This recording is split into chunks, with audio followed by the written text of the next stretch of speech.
इसके साथ साथ नाजरीन, मरीम नवाज साहिबा की जानिब से जमानत मनसूखी को देखकर उन्होंने कहा कि ये लगता है, दरख्वास्त पढ़कर ऐसे लगता है जैसे बच्चे डर गए हैं। दरख्वास्त देने वाला इतना सुपर इंटेलिजेंट कौन है? फिर उन्होंने कहा कि नैब ने मेरी जमानत मनसूखी की दरख्वास्त दी है। बहरहाल उन्होंने नैब के हवाले से भी बड़ी बात की और इस हवाले से भी बड़ी तनकीद की। इस मौजू पर भी प्रोग्राम में बात करेंगे। सारे मामला पर बात करने के लिए प्रोग्राम में हमें ज्वाइन किया है सीनियर तज्जियाकार अतर काज़मी साहब ने। बहुत बहुत शुक्रिया अतर काज़मी साहब आपके वक्त का। सर, सबसे पहले आ जाते हैं ये जो DGISI की तकर्री का मामला है।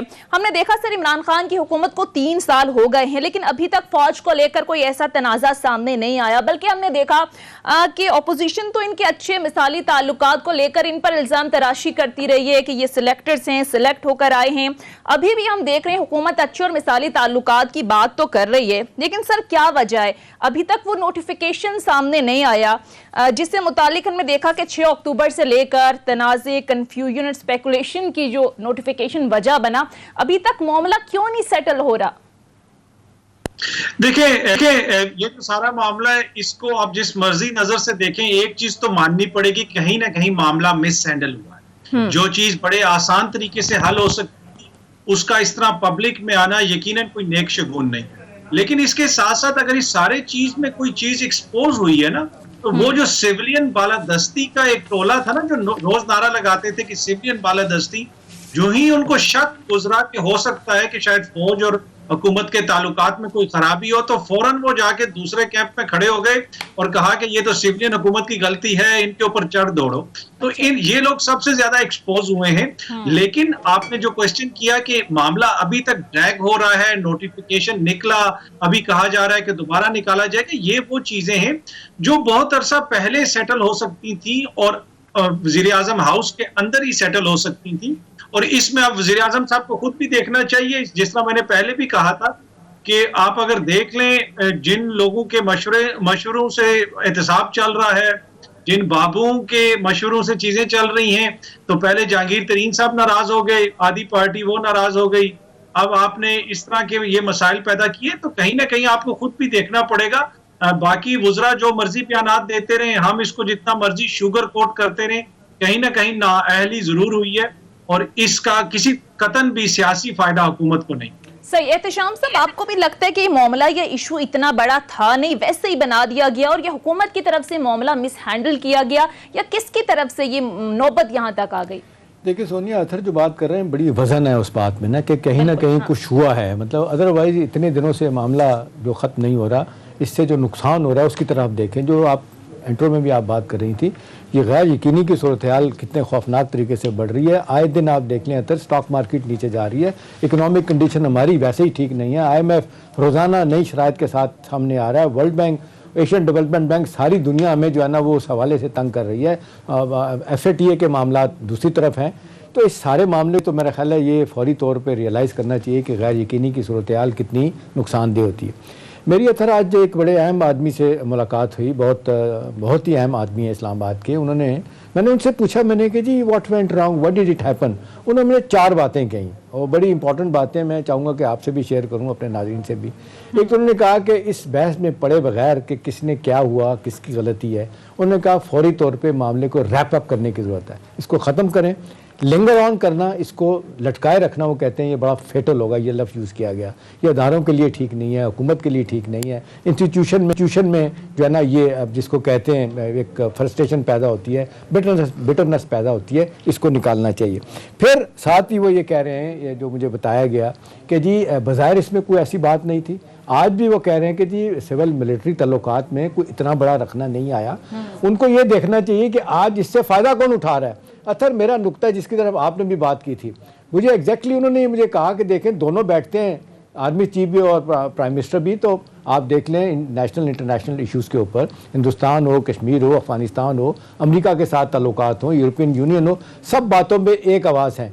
भी क्या वजह है कि चंद दिनों से जो मामला इतना ख़राब हो रहा है, आज पड़ोस का मुल्क जो है ना जिस तरह घनौना प्रोपेगेंडा आपके खिलाफ कर रहा है, और फिर एक आप देख लें हमारे एक ब्रिगेड ऐसी भी है, मैं नाम किसी का क्या लूँ, मुझे दुखी हो रहा होता है, वो तो तलाश कर रहे होते हैं कि जी वो भूल जाते हैं कि इससे नुकसान किसको होगा, रियासत को होगा, अदारों को होगा वो कहते हैं जी इख्तलाफात को बढ़ाया जाए। तो मेरा ख्याल है इस बात में तो अथर बहुत वजन है कि भी जहाँ गलती हुई चलें इसको फौरी तौर पर रेक्टिफाई करने की ज़रूरत है। क्यों नहीं हो रही? अभी मैं देख रहा था कि सोनिया कुछ और बात कर रही, जो मैंने सुनी थी बात वो इनका फवाद चौधरी का बयान कि जी मामला अभी भी प्रोसेस में है।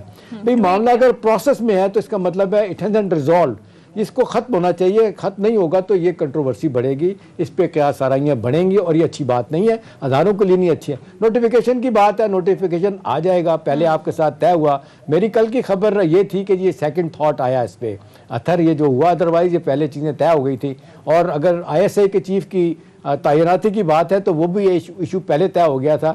अब ये जो मरियम साहबा मजाक बना रही हैं वो दूसरे टॉपिक में हम आएंगे, ये तोता फाल है, फलाना है, धमाका है, ज़ाहिर है उन्हें मौका मिल गया है, वो तो सारी बातें करेंगे। और अहम बात है सोनिया, मेरा ख्याल है 3 साल से अथर जो पूरी कोशिश की अपोजिशन ने कि किसी तरीके से दराने पड़ जाएं, हुकूमत और अपोजिशन के दरमियान नहीं पड़ी। आज देख लें चुपके से वो अदारों के साथ खड़े हो गए और मरियम साहबा ने आज एक लफ्ज़ नहीं कहा अदालत के बाहर इस तरह का, कोई फौज की किसी आदमी का नाम नहीं ला। वो तो कह रहे हैं कि जी, और शाहिद खान अब्बासी को देख लें, एहसन इकबाल को देख लें, वो कहते हैं जी अदारों का फौज का मौक़िफ़ इस बारे में बिल्कुल ठीक है। अब उन्हें नजर आई एक अपॉर्चुनिटी के चलें हुकूमत को किसी तरीके से तंग किया जाए, गिराया जाए, मिलान किया जाए, तो वो इस तरफ आ गए। तो असल बात यह है कि फौरी तौर पर मामले को हल करने की जरूरत है। फौरी तौर पर आप ये कह रहे हैं कि मामले को हल करने की जरूरत है। अतर काज़मी साहब, आपको नहीं लगता कि इस वक्त तो हुकूमत को ये सूट करता है कि वो ये दिखाए कि इदारे और हम एक पेज पर हैं और ऑपोजिशन नहीं है? हमने देखा कि ऑपोजिशन का तो इदारों के खिलाफ पूरा एक बयानिया है, उस बयानिए के खिलाफ हुकूमत का अपना एक बयानिया है। तो हुकूमत इस वक्त जो सूरत हाल, जिस गैर यकीनी की सूरत हाल, कंफ्यूजन की सूरत हाल है, ये तो फिर ऑपोजिशन वाला ही बयानिया हो गया जो बात ऑपोजिशन करती है। अतर सॉरी, एक लफ्ज भूल गया था अतर, एक चीज मैं भूल गया था जो मेरे सोर्स ने बताई थी वो रह गई थी। जी। उन्होंने कहा कि चुपके से कंप्रोमाइज करें दोनों।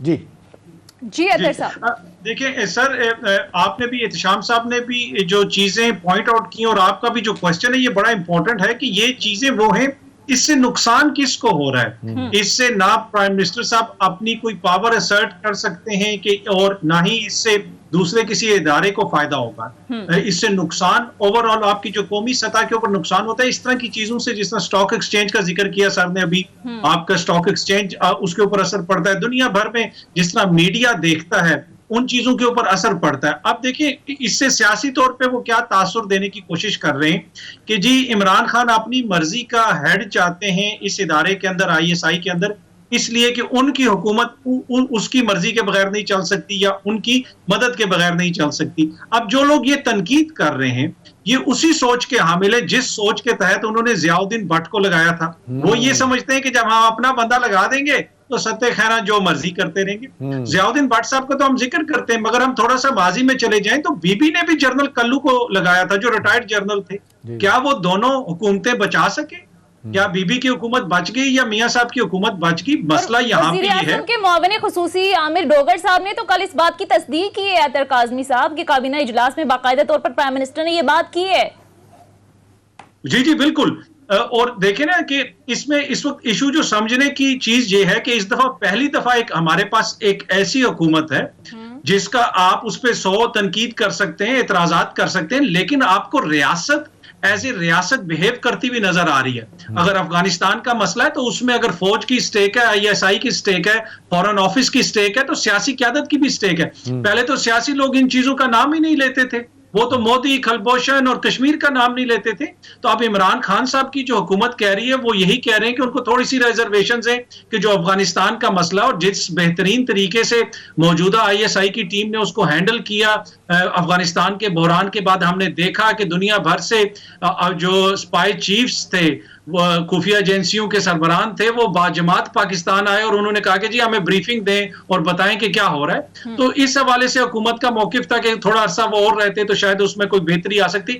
लेकिन मैं सर की बात से 100% एग्री करता हूं। इससे अगर किसी का नुकसान हो रहा है, अगर किसी का नुकसान हो रहा है तो वो पाकिस्तान का और सियासी तौर पे इस हुकूमत का नुकसान हो रहा है। तो इनको खुद सोचना चाहिए और इस चीज को जल्दी वाइंड अप करना चाहिए और आगे मूव ऑन। एहतशाम साहब, आपके सोर्सेज क्या कह रहे हैं? ये मामला कब तक हल हो जाएगा या फिर आपको लगता है कि मजीद प्रोलॉन्ग हो जाएगा? जिस तरह से भी अतर काज़मी साहब बात कर रहे हैं कि इस वक्त सूरत हाल ये है, खारजा महाज पर जो सूरत हाल है, फिर मौशी एतबार से इस वक्त मुल्क जिस सूरत हाल से गुजर रहे हैं, मुतहम्मिल नहीं हो सकता इस तरह के तनाज़ात का। देखिए सोनिया, जब भी कोई क्राइसिस पीरियड होता है, जब भी आपको एक जिसको कहते हैं कि बहुत ही मुश्किल सूरत हाल से पाला पड़ रहा होता है और एक कंट्रोवर्सी जनरेट होती है, उसके बाद लोग उस पर गुफ्तगू कर रहे होते हैं मुल्क के अंदर मुल्क के बाहर, और आपके दुश्मन ख़ास तौर पे बढ़ चढ़ के इस हवाले से बातें कर रहे होते हैं। उस वक्त देखना चाहिए कि जो हुकूमत है और अदारे हैं उनके दरमियान जो इख्तलाफात हों या बयान ऐसे हों जो एक दूसरे के ख़िलाफ़ जा रहे हों।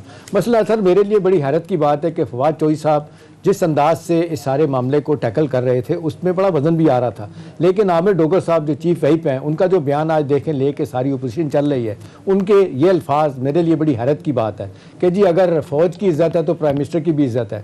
भाई खुदा न खास्ता किसी ने फ़ौज की इज़्ज़त को चैलेंज किया है, इस पूरी कौम पूरा मुल्क इस फ़ौज की इज़्ज़त करता है, हमेशा से करता रहा है। कंट्रोवर्शियल बनाने वाले जो है हमेशा अबू की खाते रहे हैं, जो है मर्जी करते रहे। इतनी आज़ादी पाकिस्तान में मिली है दुनिया के किसी मुल्क में नहीं। आप 20 जगहों पे गए हैं सर, मैं सब जगहों पे गया हूँ, बाहर मुंह को खोलने नहीं देते। आज अमेरिका में चले जाएं, बरतानिया में चले जाएं, एक लफ्ज़ अदारों के खिलाफ किसी को इजाज़त नहीं है। सारा दिन बोल रहे होते हैं, उसके बाद कहते हैं जी हमारी आज़ादी जो है ना उस पर कोई कदगन लगाई जा रही है। तो सवाल इस वक्त यह है कि जी मौका नहीं देना चाहिए। आमिर डोगर साहब को क्या ज़रूरत थी बयान देने की? भाई चीफ स्पोक्समैन आपके इंफॉर्मेशन मिनिस्टर हैं, वो बात कर रहे हैं, करने दें। वो बड़े पैराए में उन्होंने बात की है जी, छोटी मोटी बात हुई है, कोई डिले हो गया, कोई इख्तलाफी बात हुई, कोई जिसको कहना चाहिए कि कोई गलती कहीं हो गई किसी वजह से, वो रेक्टिफाई कर लेंगे।